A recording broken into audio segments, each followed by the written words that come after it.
महाराष्ट्र का सियासी पारा इन दिनों हाई चल रहा है। इसी बीच महाराष्ट्र में एआईएमआईएम नेता और पूर्व सांसद इम्तियाज जलील और उनके 29 समर्थकों पर केस दर्ज हो गया है।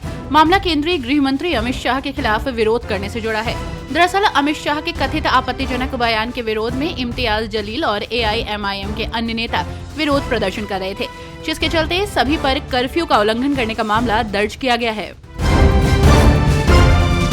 दिल्ली विधानसभा चुनाव को लेकर तैयारियां तेज हो गई हैं। नेता एक दूसरे पर आरोप प्रत्यारोप लगा रहे हैं। वहीं इसी बीच दलित छात्रों को स्कॉलरशिप देने की घोषणा पर दिल्ली कांग्रेस के अध्यक्ष देवेंद्र यादव ने पलटवार किया है।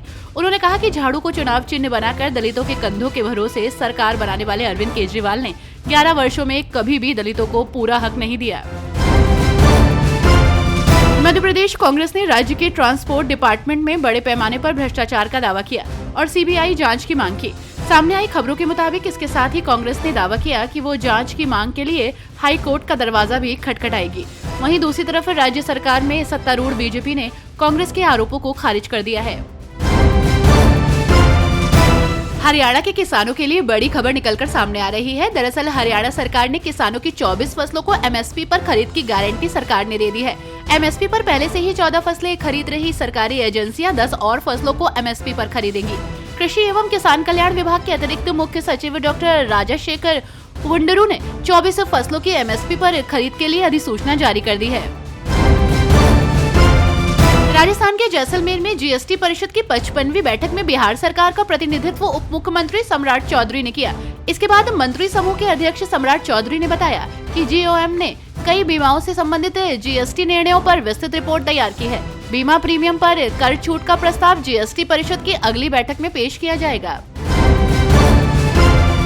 कांग्रेस नेता उदित राज ने कहा कि मुझे लगता है कि बीजेपी में किसी में इतनी हिम्मत नहीं है कि वो अमित शाह से इस्तीफा मांग सके। डॉक्टर अंबेडकर का अपमान करना बहुत दुखद है। अमित शाह मोदी से इतना झूठ बोलते हैं, लेकिन कोई उन्हें सलाह देने वाला नहीं है कि इतना झूठ मत बोले। 70वीं बीपीएससी परीक्षा दोबारा कराने की मांग को लेकर पिछले कई दिनों से धरने पर बैठे बीपीएससी अभ्यर्थियों से राजद नेता तेजस्वी यादव ने मुलाकात की है। राजद नेता तेजस्वी यादव ने कहा कि हम उनकी मांग का समर्थन करते हैं और सरकार और बीपीएससी अध्यक्ष से इस परीक्षा को रद्द करने का अनुरोध करते हैं।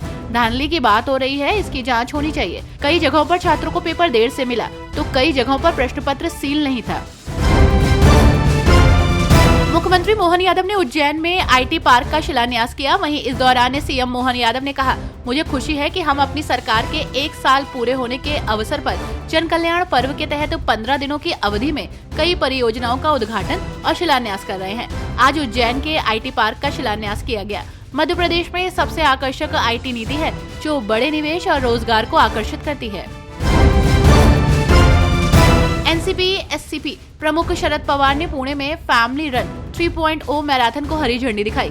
एनसीपी एससीपी पुणे शहर के अध्यक्ष प्रशांत जगताप ने कहा, पुणे में एक मैराथन का आयोजन किया गया जिसे एनसीपी एससीपी प्रमुख शरद पवार ने हरी झंडी दिखाई। साथ ही उन्होंने कहा कि पिछले 10 महीनों से हम गठबंधन में विधानसभा और संसदीय चुनाव लड़ रहे हैं। हम किसी पद या सत्ता के लिए नहीं लड़ रहे। आगामी स्थानीय निकाय चुनावों में अगर शिवसेना यूबीटी लड़ना चाहती है अलग से, इससे बीजेपी को फायदा होगा। पंजाब के मोहाली में कल एक बड़ा हादसा हुआ, जिसमें आपको बता दें कि मोहाली में एक बहुमंजिला निर्माणाधीन इमारत के ढहने से एक व्यक्ति की मौत हो गई। भारतीय सेना और एनडीआरएफ के जवानों द्वारा बचाव अभियान सुबह भी जारी है। यहाँ आपको बता दें कि जेसीबी से मलबा हटाया जा रहा है।